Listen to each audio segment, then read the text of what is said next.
പ്രതീക്ഷിച്ചിരിക്കുന്ന പോലെ ഒരു വിഷയമല്ല ഞാൻ പറയാൻ പോകുന്നത്. എല്ലാവരും പ്രതീക്ഷിച്ചിരിക്കുന്നത് ഉഡായിപ്പ് കൃഷ്ണഭക്തിയുമായി ബന്ധപ്പെട്ട വിഷയങ്ങൾ ഞാൻ സംസാരിക്കുമെന്നാണ്. ഏതായാലും അതിൽ ചില ഡെവലപ്മെന്റ്സ് ഉണ്ടായിട്ടുണ്ട്. ശ്രീകുമാർ നമസ്തേ. ചില ഡെവലപ്മെന്റ്സ് ഉണ്ടായിട്ടുണ്ട്. ആ ഡെവലപ്മെന്റ്സ് എന്ന് പറയുന്നത് ഈ ഉഡായിപ്പ് കൃഷ്ണഭക്തിയുമായി ബന്ധപ്പെട്ട വിഷയത്തിൽ കോടതിയിലും അതുപോലെ തന്നെ പോലീസ് സ്റ്റേഷനിലും DGPക്കും പരാതി കൊടുത്തിട്ടുണ്ട്. DGPക്ക് കൊടുത്ത പരാതി കമ്മീഷണർക്ക് കൈമാറി കഴിഞ്ഞു. ഈ വിഷയത്തിൽ 2 പരാതികളായിരുന്നു ഞാൻ നൽകിയത്. അതിലൊന്ന് നേരത്തെ കൃഷ്ണാഷ്ടമിയോടനുബന്ധിച്ച് ഇവർ ക്ഷേത്രത്തിലേക്ക് എത്താനുള്ള സാധ്യതയുണ്ടെന്നും ആ സമയത്ത് അതിന് മുമ്പ് തന്നെ ചില പ്രശ്നങ്ങൾ നിലനിൽക്കുന്നതുകൊണ്ട് ഇവരവിടെ എത്തുമ്പോൾ ചില പ്രശ്നങ്ങൾ ഉണ്ടാവാനുള്ള സാധ്യതകൾ മുൻകൂട്ടി കണ്ടുകൊണ്ട് പോലീസിനെ അലർട്ടാക്കണം എന്ന് പറഞ്ഞുകൊണ്ടായിരുന്നു ആദ്യത്തെ പരാതി നൽകിയത്. ആ പരാതി അവർ കമ്മീഷണർക്ക് DGPയുടെ ഓഫീസിൽ നിന്ന് കൈമാറിയതായി സൂചനയുണ്ട്. പക്ഷെ അതിന്മേൽ നടപടിയൊന്നും എടുത്തില്ല.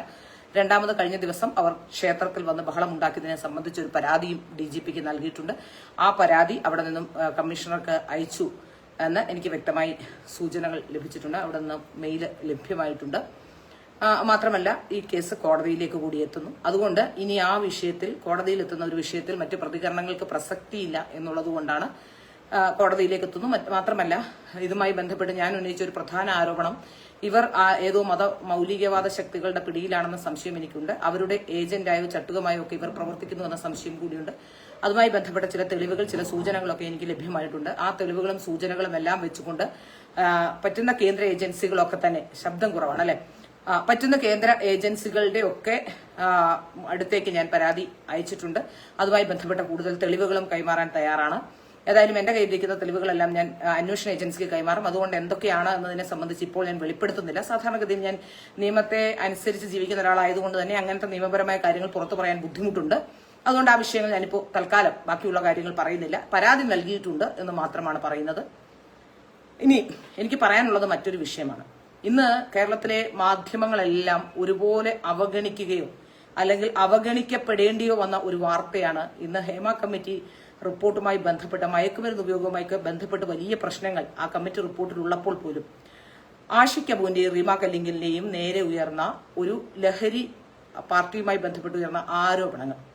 അവർ നിരവധി സ്ത്രീകളെ ലഹരിക്ക് അടിമകളാക്കുകയും അത്തരത്തിലുള്ള പാർട്ടികൾ നടത്തുകയും അതുപോലെ തന്നെ സ്ത്രീകളെ അടക്കം ദുരുപയോഗം ചെയ്യുന്ന രീതിയിലേക്ക് കാര്യങ്ങൾ പോകുന്നുണ്ട് എന്ന തരത്തിൽ ഒരു വാർത്ത കഴിഞ്ഞ ദിവസം ഒരു ആരോപണം തമിഴ്നാട്ടിലെ ഒരു സിംഗറാണ് അവർ ഉന്നയിച്ചിരുന്നു.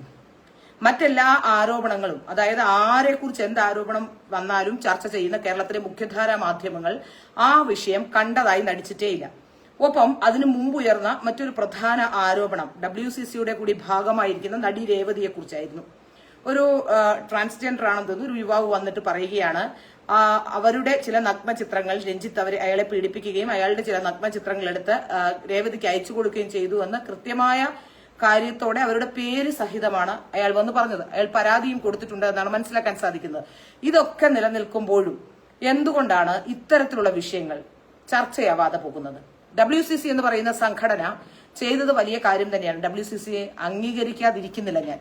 കാരണം WCC ഉയർത്തിയ വിഷയങ്ങൾ സാമൂഹ്യ പ്രതിബദ്ധതയുള്ളതും സിനിമാ രംഗത്ത് ഏറെ ചർച്ച ചെയ്യേണ്ട വിഷയവുമാണെന്ന കാര്യത്തിൽ സംശയമില്ല. ആ കൂട്ടത്തിൽ അവർ ഉയർത്തിയ ഏക വിഷയം സ്ത്രീകളുമായി ബന്ധപ്പെട്ടുള്ള വിഷയങ്ങളാണ് എന്ന് മനസ്സിലാക്കാൻ സാധിക്കുന്നു. കാരണം ദിലീപിന്റെ കേസുമായി ബന്ധപ്പെട്ടാണല്ലോ WCCയുടെ ഉദയം തന്നെ ഉണ്ടായത്. ആ WCCയുടെ ഉദയത്തിന് ശേഷം എന്താണ് സംഭവിച്ചതെന്ന് വെച്ചാൽ അതിനുശേഷം ഈ അതിലേക്ക് മാത്രം ഫോക്കസ്ഡ് ആയിക്കൊണ്ട് WCC എന്ന് പറയുന്ന സംഘടന അന്ന് എത്ര ആളുണ്ടായിരുന്നു അത്രയും ആളുകൾ മാത്രമുള്ള ഒരു സംഘടന പിന്നീട് ആ സംഘടനയെ എക്സ്പാൻഡ് ചെയ്യാനോ സ്ത്രീകളുമായി ബന്ധപ്പെട്ട വിഷയങ്ങളിൽ ഇടപെടാനോ അല്ലെ സിനിമാ രംഗത്തെ മറ്റു വിഷയങ്ങളിലൊന്നും തന്നെ അവർ ഒരു ഇടപെടലും നടത്തിയിട്ടില്ല. ആകെ ഉണ്ടായത് ഹേമ കമ്മിറ്റി റിപ്പോർട്ടുമായി ബന്ധപ്പെട്ട് അന്ന് വലിയ പ്രതിസന്ധിയും പ്രശ്നം ഉണ്ടായപ്പോൾ അന്നൊരു കമ്മിറ്റി അത് കമ്മീഷനെ പോലും വലിയൊരു കമ്മിറ്റിയെ രൂപീകരിക്കുകയും അത്തരം ചില തെളിവെടുപ്പുകൾ നടത്തുകയും ചെയ്തു. അതിൽ ഏറ്റവും പ്രധാനപ്പെട്ട ഒരു വിഷയമായി വന്നത് സിനിമാ രംഗത്തെ പ്രശ്നങ്ങളെക്കുറിച്ച് പഠിക്കാൻ ഉപയോഗിച്ച കമ്മിറ്റി. ആ കമ്മിറ്റിയിൽ നമ്മൾ ആകെ കേട്ടത് ഇതുവരെ സ്ത്രീകളുമായി ബന്ധപ്പെട്ട ചില വിഷയങ്ങൾ മാത്രമാണ്. അതായത് സ്ത്രീകളെ പീഡിപ്പിച്ചു അതുപോലെ അഡ്ജസ്റ്റ്മെന്റിന് ക്ഷണിച്ചു എന്ന വിഷയങ്ങൾ മാത്രമാണ്. അതിലേക്ക് എത്തിച്ചേരുന്ന തരത്തിലുള്ള ഏറ്റവും ഗൌരവകരമായ മയക്കുമരുന്നും രാസലഹരിയും അടക്കമുള്ള വിഷയങ്ങളെക്കുറിച്ചുള്ള ചർച്ചകൾ എവിടെയും എത്തിയില്ല.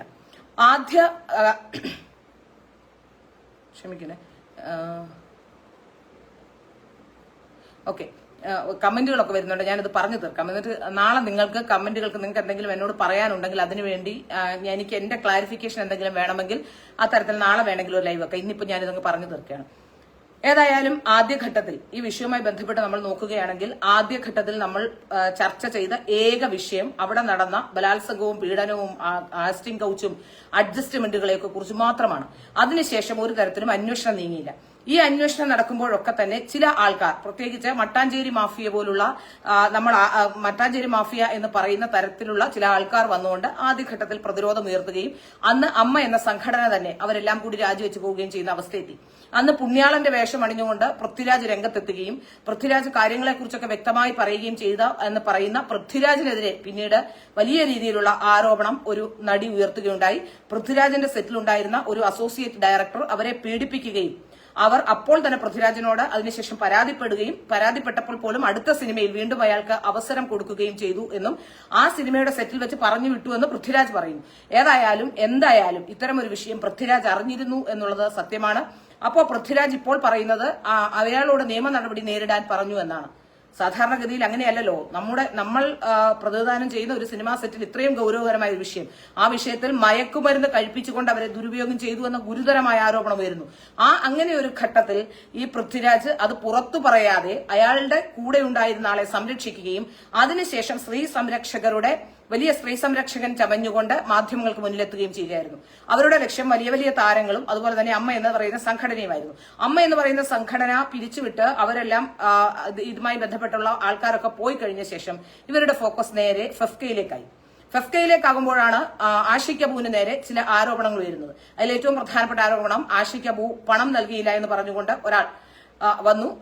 അതോടുകൂടി ആഷിക് അബു കുറച്ചൊന്ന് അടങ്ങിയെങ്കിലും ഇപ്പോൾ അതിനു മുമ്പും ആഷിക് അബുവിനെ കുറിച്ച് ആരോപണ വിധേയനായ ഒരാളാണ് ആഷിക് അബു ഇതിനു മുമ്പ് നേരത്തെ ഒരു സംഗീത നിശ നടത്തിപ്പുമായി ബന്ധപ്പെട്ട ചില തട്ടിപ്പുകളൊക്കെ BJP നേതാവായിരുന്ന സന്ദീപ് വാര്യരാണ് അതുമായി ബന്ധപ്പെട്ട വിവരങ്ങൾ പുറത്തുവിട്ടത്. അവസാനം പണം അടച്ചുകൊണ്ട് അത് സെറ്റിൽ ചെയ്യുകയായിരുന്നു. പണം അടച്ചതിൽ നിന്ന് തടി തപ്പുകയായിരുന്നു.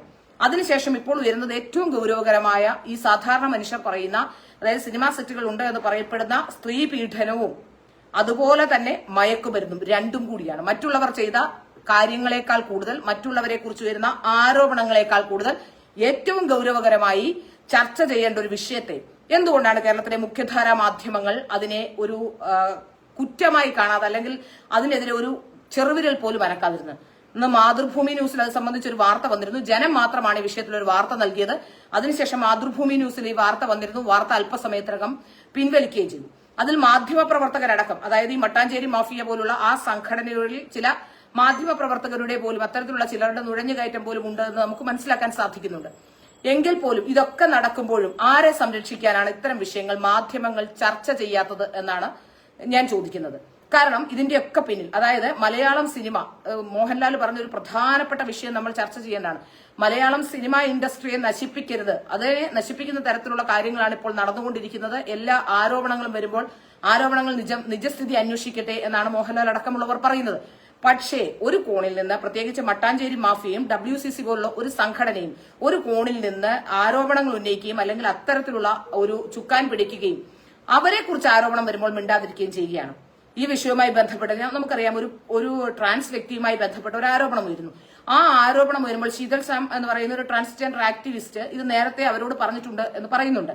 അത്തരത്തിലുള്ള ഒരു ട്രോമയിലൂടെയാണ് അയാൾ കടന്നുപോയിക്കൊണ്ടിരുന്നതെന്ന് പറഞ്ഞിട്ടുണ്ട്. എന്തുകൊണ്ടാണ് ഇത്ര വലിയ പുരോഗമനം പറയുന്ന ഇവർ ട്രാൻസ് വ്യക്തിയായ അയാളെ പീഡിപ്പിച്ച കാര്യം വരുമ്പോൾ അയാളുടെ നഗ്നചിത്രം എടുത്ത് രേവതിക്ക് അയച്ചു കൊടുത്തു എന്ന് പറയുമ്പോൾ അത്രയും ഗൗരവകരമായ ഒരു വിഷയം എന്തുകൊണ്ടാണ് ചർച്ച ചെയ്യപ്പെടാതെ പോയത്? എന്തുകൊണ്ടാണ് അതിന് മറുപടി പറയാത്തത്? തനിക്ക് കിട്ടിയിട്ടില്ല, അതുകൊണ്ട് മറുപടി പറയേണ്ട ആവശ്യമില്ല എന്നാണ് രേവതി പറഞ്ഞതെന്നാണ് ഞാൻ മനസ്സിലാക്കുന്നത്. അതുകൊണ്ട് തന്നെ രേവതി മാത്രമല്ല, അതിൽ തന്നെ ആരോപണ വിധേയർ, ഞാനൊരു പ്രധാനപ്പെട്ട കാര്യം, WCC എന്ന് പറയുന്ന സംഘടന കഴിഞ്ഞ 5 വർഷമായി ഇവിടെയുണ്ട്. ആ സംഘടനയിലെ ഇന്ന്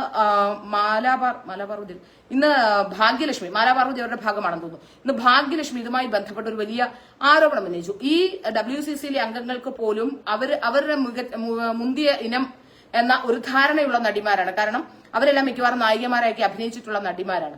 ഈ നടിമാരെ ഒന്ന് ഫോണിൽ കോൺടാക്ട് ചെയ്യാനോ ഈ നടിമാരുമായി സംസാരിക്കാനോ പോലും കഴിയാത്ത അവസ്ഥയാണുള്ളത് എന്ന് കൃത്യമായി തന്നെ ഈ ഭാഗ്യലക്ഷ്മി അടക്കമുള്ളവർ പറയുന്നു. ഭാഗ്യലക്ഷ്മി പറയുന്നത് തന്റെ നമ്പർ പോലും അവരുടെ കയ്യിലില്ലാത്തത് കൊണ്ട് ഞാൻ വല്ലപ്പോഴും വിളിക്കുന്നതിന് മുമ്പ് മെസ്സേജ് ഇട്ടാൽ മാത്രം അവർ തിരിച്ചു വിളിക്കുമെന്നാണ്.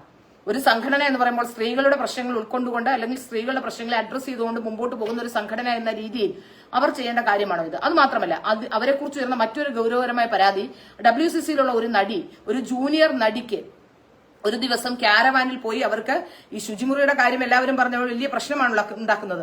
ആ ക്യാരവാനിൽ പോയി അവർക്കൊരു പ്രാഥമിക കൃത്യങ്ങൾ നിർവഹിക്കാനുള്ള സൗകര്യം പോലും നൽകിയില്ല എന്നുള്ളതാണ്. അവിടെയും ക്ലാസ് ഡിസ്റ്റിങ്ഷൻ ഉണ്ട് എന്നാണ് പറയുന്നത്. പിന്നെ ഏത് തരത്തിലുള്ള സ്ത്രീകളെ രക്ഷിക്കാനാണ് ഇവർ ഈ കച്ചകെട്ടി ഇറങ്ങിയിരിക്കുന്നത് എന്ന് എനിക്ക് മനസ്സിലാവുന്നില്ല. യഥാർത്ഥത്തിൽ ഇപ്പോൾ സംഭവിച്ചുകൊണ്ടിരിക്കുന്നത് എന്താണ്? ചിലരുടെ വ്യക്തിവൈരാഗ്യം തീർക്കാൻ സംഘടനകളെയും മുതിർന്ന സിനിമാ പ്രവർത്തകരെയും വലിയ രീതിയിൽ ആക്രമിക്കാനുള്ള ഒരു കോപ്പ് കൂട്ടുകയാണോ ഇവരെന്ന സംശയം. യഥാർത്ഥത്തിൽ ആ സംശയം പുറത്തോട്ട് വരുമ്പോൾ നമുക്ക് ഇങ്ങനത്തെ കാര്യങ്ങൾ പുറത്തോട്ട് വരുമ്പോൾ ചിന്തിക്കാൻ നമ്മളെ പ്രേരിപ്പിക്കുന്നുണ്ട്. അതിന് കാരണം എന്താണെന്ന് വെച്ചാൽ ഇവർ ഈ WCCയുടെ നിലപാടുകളെ കുറിച്ച് പറയുന്നല്ലോ. കഴിഞ്ഞ 5 വർഷത്തിനിടയിൽ എത്രയോ കേസുകൾ ഉണ്ടായിട്ടുണ്ട്. പുതുതലമുറ സിനിമക്കാർക്കെതിരെ വരുന്ന ഒരു പ്രശ്നത്തെയും അവർ അഡ്രസ് ചെയ്യില്ല. കാരണം അലൻസിയർ അടക്കമുള്ളവർ പുതുതലമുറ സിനിമകളിൽ അഭിനയിക്കുന്ന ആളാണ്. അലൻസിയർക്കെതിരെ ആരോപണങ്ങൾ ഉണ്ടായിട്ടും പല സിനിമാ നടിമാരും അതിനകത്തുള്ള പല നടിമാരും അതിൽ കൂടെ അഭിനയിക്കുന്ന അവസ്ഥയുണ്ടായി. അതിനു മുമ്പ് അലൻസിയർക്കെതിരെ 1, 2, 3 നടിമാർ ഇത്തരത്തിൽ ആരോപണം ഉന്നയിച്ചിട്ടുണ്ട്.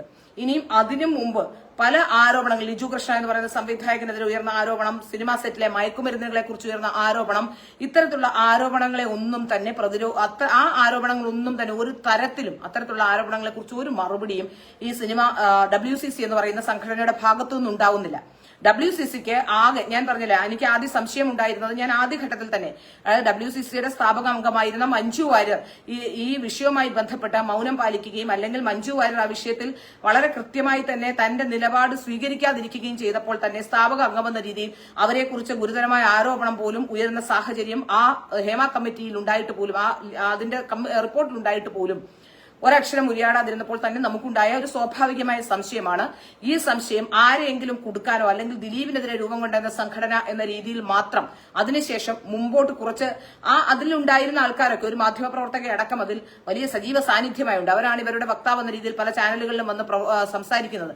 അവരടക്കമുള്ള വിഷയത്തിൽ അവർ ചർച്ച നടത്തുന്നില്ല. എന്തുകൊണ്ടാണ് ഈ മയക്കുമരുന്നുമായി ബന്ധപ്പെട്ട് ഗായിക പറഞ്ഞ ഒരു വിഷയം, ചിന്മയി എന്ന് പറയുന്ന ഗായിക പറഞ്ഞ ആ വിഷയത്തെക്കുറിച്ച് അഡ്രസ് ചെയ്യാത്തത്? സിനിമാ സെറ്റുകളിലെ ലഹരി ഉപയോഗത്തെക്കുറിച്ച് ഇന്നല്ല ആരോപണം വരുന്നത്. പുതിയ തലമുറയിലെ 90% ആൾക്കാരും ഇത്തരത്തിലുള്ള ആൾക്കാരാണ് എന്ന് നമുക്ക് പലതരത്തിലുള്ള വിഷയങ്ങളിൽ നിന്ന് പോലും ബോധ്യമാകുന്നുണ്ട്. അത്തരത്തിലുള്ള ആൾക്കാർക്കെതിരെ പരാതിയുമില്ല. അത്തരത്തിലുള്ള വിഷയങ്ങളെക്കുറിച്ച് സംസാരിക്കുകയും ചെയ്യേണ്ട എന്നുള്ള നിലപാടിലേക്ക് എങ്ങനെയാണ് ഇവരൊക്കെ എത്തിച്ചേർന്നത്? കേരളത്തിലെ മാധ്യമങ്ങളുടെ അക്കാര്യത്തിലെ മൗനമാണ് ഏറ്റവും ചിന്തിക്കേണ്ടത്. കാരണം ഏറ്റവും കൂടുതൽ ലഹരി എന്ന് പറയുന്നത്, പ്രത്യേകിച്ച് രാസലഹരി അടക്കമുള്ളവ, സ്കൂൾ കുട്ടികൾ പോലും ലഹരിക്ക് അടിമയായി പോകുന്ന ഈ കാലഘട്ടത്തിൽ ഏറ്റവും ഗൌരവകരമായി ചിന്തിക്കേണ്ട, ഏറ്റവും ഗൌരവകരമായി അഡ്രസ് ചെയ്യേണ്ട ഒരു വിഷയത്തെ ചില്ലറ സ്ത്രീ വിഷയങ്ങൾ മാത്രം ഉയർത്തിക്കൊണ്ട് എന്തുകൊണ്ടാണ് മാധ്യമങ്ങൾ അതിലൊരു ഇരട്ടത്താപ്പ് നടത്തുന്നത്? ഏതായാലും ഗായിക സുചിത്രയാണ് എന്ന് ദിലീപ് പറയുന്നു. ഓക്കെ, ആ ഗായിക സുചിത്രയാണ്, ശരി. അപ്പോ അതിൽ മനസ്സിലാക്കാൻ സാധിക്കുന്നത് എന്തുകൊണ്ടാണ് മാധ്യമങ്ങൾക്ക് ഇത്തരത്തിൽ ഒരു ഇരട്ടത്താപ്പ് ഉണ്ടാകുന്നത് എന്ന് ചർച്ച ചെയ്യേണ്ട വിഷയമല്ലേ? നമുക്കറിയാം, അടുത്ത കാലത്താണ് ഏഷ്യയിലെ ഏറ്റവും വലിയ കുട്ടികൾ പഠിക്കുന്ന ഒരു സ്കൂളിൽ, ആ സ്കൂളിൽ ചെറിയ കുട്ടികളടക്കം 6ാം ക്ലാസ്സിലും 7ാം ക്ലാസ്സിലും പഠിക്കുന്ന കുട്ടികളടക്കം ഇത്തരത്തിലുള്ള ചില പ്രവണതകളിലേക്ക് പോയതായി സൂചനകളെ തുടർന്ന് വലിയ രീതിയിലുള്ള ജനരോഷം ഉണ്ടായതാണ് കേരളത്തിൽ. അപ്പോൾ ഏറ്റവും കൂടുതൽ സിനിമാ സെറ്റുകളിൽ നടക്കുന്ന പീഡനത്തിന്റെ 90% കാരണങ്ങളിൽ പെടുത്താവുന്ന ഒന്നാണ് ഈ ലഹരി ഉപയോഗം. ലഹരി ഉപയോഗത്തെക്കുറിച്ച് പറയുകയാണെങ്കിൽ ഞാൻ ഹേമ കമ്മിറ്റി റിപ്പോർട്ടിൽ വളരെ ഗുരുതരമായ ആരോപണം ഹേമ കമ്മിറ്റി റിപ്പോർട്ടിലുണ്ട്. ഒരു സിനിമയുമായി ബന്ധപ്പെട്ട ഒരു നടി അവിടെ ചെന്നിരുന്നിട്ട് തനിക്ക് മൂടില്ല, അതുകൊണ്ട് അഭിനയിക്കാൻ പറ്റില്ല എന്ന് പറഞ്ഞുകൊണ്ട് ഇത്തരത്തിലുള്ള രാസലഹരി ഉപയോഗിച്ച നടിയെ പറ്റി അതിൽ പറയുന്നുണ്ട്. അതിൽ പറയുമ്പോൾ വളരെ കൃത്യമായി തന്നെ പറയുന്നുണ്ട്, 4 ലക്ഷം രൂപ ആ നടി കാരണം ഒരു ദിവസത്തെ 4 ലക്ഷം രൂപ അവരുടെ ആ പ്രൊഡക്ഷൻ കോസ്റ്റ് അടക്കം ആ ദിവസത്തിൽ നഷ്ടമുണ്ടായിട്ടുണ്ട്. പിന്നീട് അവരെ ഒരു രീതിയിൽ അനുനയിപ്പിച്ചു കൊണ്ടുപോവുകയായിരുന്നുവെന്ന് പല നടിമാരും ഇത്തരത്തിൽ കേരളത്തിലെ നമ്മൾ ഈ കാണുന്ന താരങ്ങൾ, കറക്റ്റാണ് ജസ്റ്റിസ് ഹേമ അവരുടെ ആ ഈ റിപ്പോർട്ടിന്റെ പ്രൊഫൈസിൽ പറഞ്ഞത്, ഈ കാണുന്ന താരങ്ങളൊന്നും താരങ്ങളല്ല. അവരുടെ പ്രശ്നങ്ങളെ കുറിച്ച് പറയുമ്പോൾ നമുക്കറിയാം, നമ്മൾ കാണുന്ന താരങ്ങളിൽ എത്ര പേരാണ് മയക്കുമരുന്നുമായി ബന്ധപ്പെട്ടും രാസലഹരിയുമായി ബന്ധപ്പെട്ടും ചികിത്സ തേടിയിട്ടുള്ളത് എന്നതിനെ സംബന്ധിച്ച് കണക്കുകൾ ഇനി പുറത്തു വരാനിരിക്കുന്നതേ ഉള്ളൂ. അത്തരം വിഷയങ്ങൾ നിരവധി പേരെ കുറിച്ച് നമ്മൾ കേട്ടിട്ടുണ്ട്.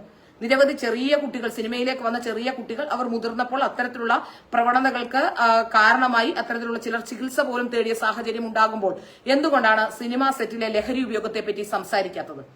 കാരണം ലഹരി ഉപയോഗത്തെക്കുറിച്ച് സംസാരിച്ചാൽ, അത് മാത്രമല്ല അഖിൽ മാരാർ ഇടയ്ക്ക് പറഞ്ഞിരുന്നു, ഇവരുടെയൊക്കെ മീറ്റിംഗ് നടക്കുമ്പോൾ പോയി നോക്കണം. അതിലേക്കാണ് ഗായിക സുചിത്ര വിരൽ ചൂണ്ടുന്നതും. അതായത് ഇവരുടെ മീറ്റിങ്ങുകളിലൊക്കെ പോയി നോക്കിയാൽ എന്തുമാത്രം രാസലഹരികളും കഞ്ചാവും ഒക്കെ ഉണ്ട് എന്ന് അറിയാം എന്ന് അഖിൽ മാരാർ നേരത്തെ പറഞ്ഞിരുന്നു. അതേ വിഷയം, അത് സത്യമാണെന്നും അതേ വിഷയത്തിലേക്ക് തന്നെയാണ് ഇപ്പോൾ ഇത്തരത്തിൽ വിരൽ ചൂണ്ടപ്പെടുന്നത് എന്നുള്ളതും പ്രധാനപ്പെട്ട കാര്യമാണ്. എന്തുകൊണ്ടാണ് മാതൃഭൂമി ആ ന്യൂസ് മുക്കിയത്? എന്താണ് അതിനുള്ള കാരണം? ഒരു ആരോപണം വരുമ്പോൾ ബാക്കി എല്ലാ ആരോപണത്തെ വലിയ ആരോപണങ്ങളായി കാണുമ്പോൾ ഈ ചെറിയ ചെറിയ വിഷയങ്ങൾ പോലും ഒന്നുമില്ല, വെറുതെ ചില ആൾക്കാരോട് അഡ്ജസ്റ്റ്മെന്റിന് വേണ്ടി ചോദിച്ചു എന്ന് പറയുന്നത് പോലും, അത്തരത്തിലുള്ള വിഷയങ്ങൾ പോലും വാർത്തയാക്കുകയും ക്യാമറയ്ക്ക് മുന്നിൽ അത്തരക്കാരെ കൊണ്ടുവന്നിരുത്തുകയും ചർച്ച നടത്തുകയും ചെയ്യുന്ന ചാനലുകൾ എന്തുകൊണ്ടാണ് ഈ വിഷയത്തിൽ മൗനം?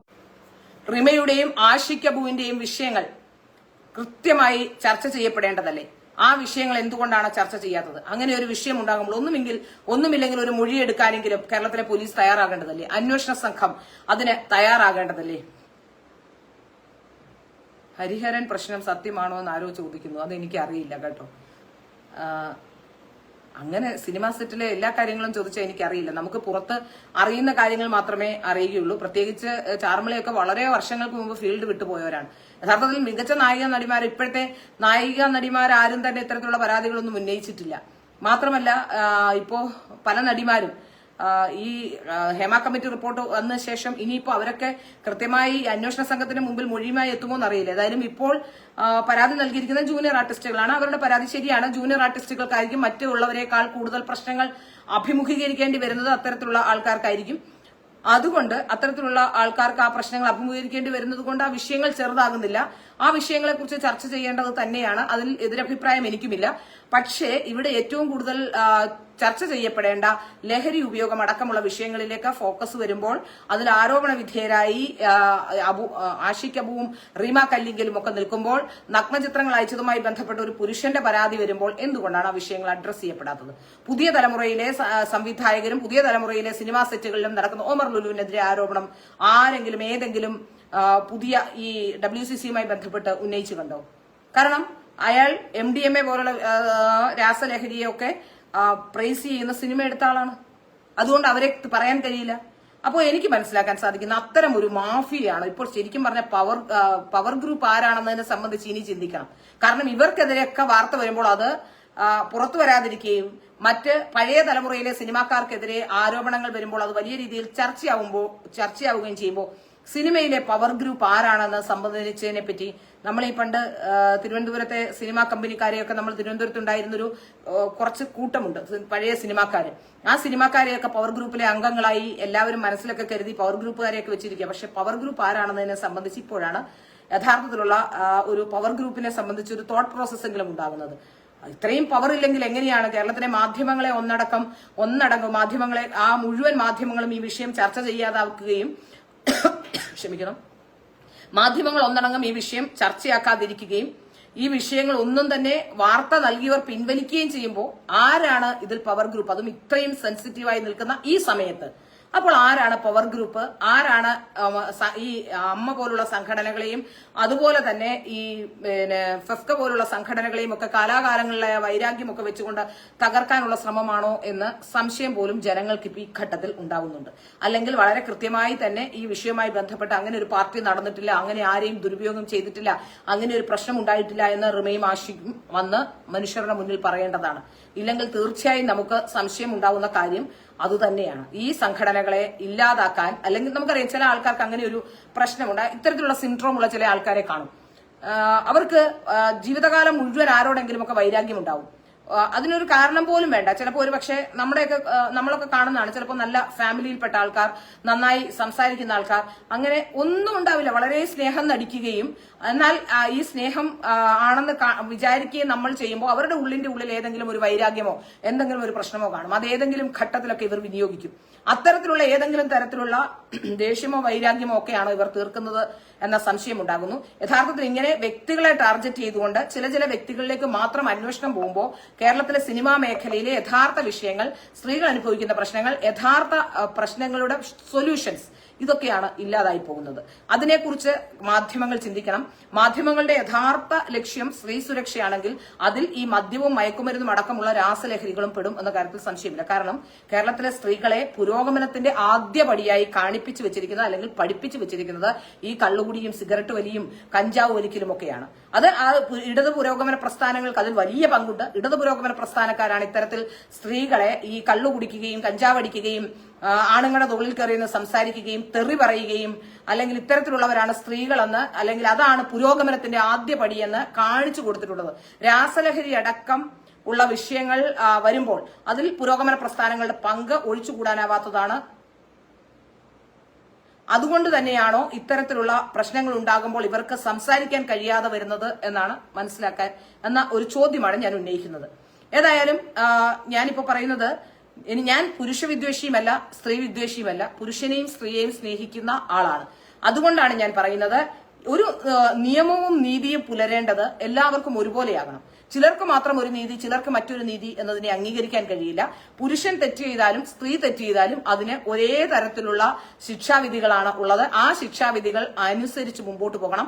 അല്ലാതെ ഇഷ്ടക്കാർ തെറ്റ് ചെയ്യുമ്പോൾ മിണ്ടാതിരിക്കുകയും അവർക്ക് ഇഷ്ടമുള്ളവരൊക്കെ തെറ്റ് ചെയ്യുമ്പോൾ മിണ്ടാതിരിക്കുകയും അതിനുശേഷം മറ്റുള്ളവർ ചെയ്യുമ്പോൾ വലിയ പ്രശ്നം ഉണ്ടാക്കുകയും ഒക്കെ ചെയ്യുന്നതിനെ ഫെമിനിസം എന്നോ അല്ലെങ്കിൽ അത്തരത്തിലുള്ള ഒരു കാറ്റഗറിയിൽ പോലും പെടുത്താൻ കഴിയില്ല. സ്ത്രീകളുടെ ജനുവിനായ പ്രശ്നങ്ങൾ ഒപ്പം നിൽക്കുന്നതൊപ്പം ഏതെങ്കിലും തരത്തിലുള്ള പ്രശ്നങ്ങൾ ഉണ്ടാക്കുന്ന സ്ത്രീകൾ ഉണ്ടെങ്കിൽ അവരെ വെച്ച് മറ്റൊരാളെ ഉപദ്രവിക്കാൻ ശ്രമിക്കുന്നതും ശരിയല്ല. അതിനെയാണ് ഞാൻ എതിർക്കുന്നത്. ഞാൻ പറയുന്നത്, ഈ രാസലഹരി അടക്കമുള്ള വിഷയങ്ങൾ ഒരുപാട് പെൺകുട്ടികൾ, ഒരുപാട് സ്ത്രീകൾ അതിന് അടിമകളായി പോകുന്നുണ്ട്. അതിന് കാരണം ഈ പുരോഗമനമാണ്. എല്ലാവരുടെയും വിചാരം ഇതൊക്കെ ഒരു സിഗരറ്റ് വലിച്ചു കാണിച്ചാൽ വലിയ പുരോഗമനമായി, പുരുഷനൊപ്പം സിഗരറ്റ് വലിച്ചിട്ടും കള്ളു കുടിച്ചിട്ടും കഞ്ചാവ് അടിച്ചിട്ടും ഒക്കെയാണ് എന്ന ധാരണയാണ്. ആ ധാരണയാണ് തിരുത്തപ്പെടേണ്ടത്. ആ ധാരണ തിരുത്തുക പെട്ടെന്ന് എളുപ്പമല്ല. അതിന് ഗ്രാസ് റൂട്ട് ലെവലിൽ നമ്മുടെ കുട്ടികളെ അടക്കം പരിശീലിപ്പിക്കാനുണ്ട്. ചെറിയ കാലം മുതൽ ഇതല്ല പുരോഗമനമെന്ന് കാണിച്ചു കൊടുക്കാൻ, അല്ലെങ്കിൽ ഇതല്ല പുരോഗമനമെന്ന് പഠിപ്പിച്ചു കൊടുക്കാൻ നമുക്ക് കഴിയണം. അല്ലാത്ത കുട്ടികളൊക്കെയാണ് ഇങ്ങനെ സിനിമയിൽ വന്നാൽ 4 ദിവസം സിനിമയിൽ വന്നാൽ ഉടനെ പിന്നെ ഇങ്ങനത്തെ കാര്യങ്ങളൊക്കെ ചെയ്തില്ലെങ്കിൽ അല്ലെങ്കിൽ പോയി കമ്പനി അടിച്ച് ഒരു മദ്യപിച്ചില്ലെങ്കിൽ അത് വളരെ മോശമാകുമെന്ന് ചിന്തിക്കുന്നത്. അതുകൊണ്ട് ഏറ്റവും ഗൗരവകരമായി സംസാരിക്കേണ്ട ഒരു വിഷയത്തെ അഡ്രസ് ചെയ്യപ്പെടാതെ പോകുന്നു. റീമ കല്ലിങ്കലിനും അതായത് മാധ്യമങ്ങളൊന്നും പറയാത്തത് കൊണ്ട് ഈ വിഷയം ജനങ്ങൾ അറിയണമെന്നുള്ളത് കൊണ്ട് പരമാവധി എല്ലാവരും ഈ വിഷയത്തെക്കുറിച്ച് സംസാരിക്കണം. ഓൺലൈൻ മാധ്യമങ്ങളാണ് കുറച്ചെങ്കിലും ഈ വിഷയത്തിൽ സംസാരിക്കുന്നത്. അതുകൊണ്ട് ഓൺലൈൻ മാധ്യമങ്ങൾ പല കാര്യങ്ങളും, ഓൺലൈൻ മാധ്യമങ്ങളെ ചില സമയങ്ങളിൽ നമ്മൾ കുറ്റപ്പെടുത്തുമെങ്കിലും നാട്ടുകാർ അറിയാതെ പോകുന്ന പല വിഷയങ്ങളിലും ട്വിസ്റ്റ് ഉണ്ടാക്കിയിട്ടുള്ളത് ഓൺലൈൻ മാധ്യമങ്ങളാണ്. കാരണം ഓൺലൈനിലുള്ള ആൾക്കാരുമാണ്. അതുകൊണ്ട് തന്നെ അത്തരത്തിലുള്ള വിഷയങ്ങളെ കുറിച്ച് സംസാരിക്കണം. ഈ വിഷയങ്ങൾ ജനങ്ങളുടെ പരമാവധി മുന്നിലെത്തണം. എന്തുകൊണ്ടാണ് രേവതിക്കും അതുപോലെ തന്നെ റീമ കല്ലിങ്കലിനും ആഷിക് അബൂനും നിയമം വ്യത്യസ്തമാകുന്നത് എന്നുള്ളതിന്റെ ഉത്തരം CPM പറഞ്ഞേ തീരൂ. അതുപോലെ തന്നെ ആഭ്യന്തരമന്ത്രി പറഞ്ഞേ തീരൂ. ഈ അന്വേഷണ ഏജൻസികൾ, ഇപ്പോൾ കോൺസ്റ്റിറ്റ്യൂട്ട് ചെയ്തേക്കുന്ന അന്വേഷണ ഏജൻസികൾ പറഞ്ഞേ തീരൂ. അങ്ങനെ സുചിത്ര ഒരു പരാതി പറഞ്ഞിട്ടുണ്ടെങ്കിൽ അവരോട് അന്വേഷിക്കണം. നമുക്കറിയാം, കേരളത്തിലെ മാധ്യമങ്ങളെ കുറിച്ച് അറിയാം. ഇവിടെ നിന്നും ബംഗാളിലേക്ക് പോയവരാണ് രഞ്ജിത്തിനെതിരെ പരാതി എടുക്കാൻ. പക്ഷെ രേവതിയുടെ വിഷയം വന്നപ്പോൾ എന്തുകൊണ്ടാണ് അത് എടുക്കാതിരുന്നതെന്നതിനെ സംബന്ധിച്ച് ഏതായാലും കൃത്യമായ അന്വേഷണം വേണം. ഏതെങ്കിലും മാധ്യമ പ്രവർത്തകർ ഇതിന്റെ പിറകിൽ ഏതെങ്കിലും തരത്തിലുള്ള സമ്മർദ്ദം ചെലുത്തിക്കൊണ്ട് മാധ്യമങ്ങളെ ഇതിൽ നിന്ന് പിന്തിരിപ്പിക്കാനുള്ള ശ്രമം നടത്തുന്നതോ എന്നടക്കമുള്ള വിഷയങ്ങൾ മറ്റേതെങ്കിലും തരത്തിൽ സിനിമാ സംഘടനകളെയും അതുപോലെ തന്നെ മറ്റേതെങ്കിലും സംഘടനകളെയും തകർക്കാനുള്ള ആസൂത്രിതമായ ശ്രമങ്ങളുണ്ടോ, അത്തരത്തിൽ നിലനിന്നുകൊണ്ടിരിക്കുന്ന ഒരു സിസ്റ്റത്തെ തകർത്തുകൊണ്ട് അവിടെ അരാജകത്വം ഉണ്ടാക്കാനുള്ള ശ്രമങ്ങളുണ്ടോ, ഇത്തരത്തിലുള്ള കാര്യങ്ങളിലേക്ക് കൂടി അന്വേഷണം പോകണം. എനിക്ക് കാര്യങ്ങൾ കാണുമ്പോൾ യഥാർത്ഥത്തിൽ തോന്നുന്നു അത്തരത്തിലാണ്. അതുകൊണ്ട് സ്ത്രീകളുമായി ബന്ധപ്പെട്ട വിഷയത്തിൽ, സ്ത്രീ വിഷയത്തിൽ ഒരേ ഒരു അഭിപ്രായം എന്ന് പറയുന്നത് സ്ത്രീകളെ സംരക്ഷിക്കലാണെങ്കിൽ തീർച്ചയായും മാധ്യമങ്ങൾ ചെയ്യേണ്ടത് മയക്കുമരുന്നും അതുപോലെ തന്നെ സ്ത്രീകളുടെ ശുചിമുറി അടക്കമുള്ള വിഷയങ്ങൾ, സിനിമാ സെറ്റുകളിലെ പ്രശ്നങ്ങളെ സംബന്ധിച്ച് ഫുഡ് കൊടുക്കുന്ന അടക്കമുള്ള വിഷയങ്ങളെ കുറിച്ച് സംസാരിച്ചിട്ടുണ്ട്. പീഡനം മാത്രമല്ല അവിടെ ചർച്ച ചെയ്യപ്പെടേണ്ട വിഷയം, പീഡനം ഓഫ്കോഴ്സ് ചർച്ച ചെയ്യപ്പെടേണ്ട വിഷയം തന്നെയാണ്, അല്ല എന്നല്ല പറയുന്നത്. പക്ഷേ അതിനൊപ്പം അതേ ഗൗരവത്തോടെ, അതിലേറെ ഗൗരവത്തോടെ, പ്രത്യേകിച്ച് ഇത്തരത്തിലുള്ള പ്രശ്നങ്ങളിലേക്ക് പോകാനുള്ള സാധ്യതകൾ കൂടുതൽ ഉണ്ടാകുന്നത് ഇത്തരത്തിൽ മയക്കുമരുന്നും ഒക്കെ ഇത്തരത്തിലുള്ള ലഹരികൾ കൂടുതൽ വരുമ്പോഴാണ് ഇൻടോക്സിക്കേഷനും അത്തരത്തിലുള്ള ഹാലൂസിനേഷനും ഒക്കെ ഉണ്ടാകുന്നത്. മദ്യം കഴിച്ചാൽ ഇൻടോക്സിക്കേഷനും മയക്കുമരുന്നുകൾ രാസലഹരികൾ ഉപയോഗിച്ചാൽ ഹാലൂസിനേഷനുമാണ് ഉണ്ടാകുന്നത്. അപ്പോൾ തീർച്ചയായിട്ടും എന്തൊക്കെയാണ് ചെയ്തു കൂട്ടുന്നതെന്ന് അറിയില്ല. അതുകൊണ്ട് സിനിമാ രംഗത്തെ പ്രശ്നങ്ങളെ നിയന്ത്രിക്കണമെങ്കിൽ ഇതിലേക്ക് കൂടി അന്വേഷണം പോകേണ്ടതുണ്ട്. റിമയും ആഷിക്കും അതുപോലെ തന്നെ രേവതിയും ഒക്കെ അടങ്ങുന്നവരുടെ അവരെ കുറിച്ച് വരുന്ന ആരോപണങ്ങൾ കൂടി അന്വേഷിക്കേണ്ടതുണ്ട് എന്ന കാര്യത്തിൽ യാതൊരു സംശയവുമില്ല. മാധ്യമങ്ങൾ അഡ്രസ് ചെയ്യാതെ പോകുന്ന വിഷയമായതുകൊണ്ടാണ് ഈ വിഷയത്തെക്കുറിച്ച് സംസാരിക്കുന്നത്. ഏതായാലും നന്ദി. പിന്നെ കാണാം. വേറൊരു വിഷയമായി അടുത്ത ദിവസം കാണാം.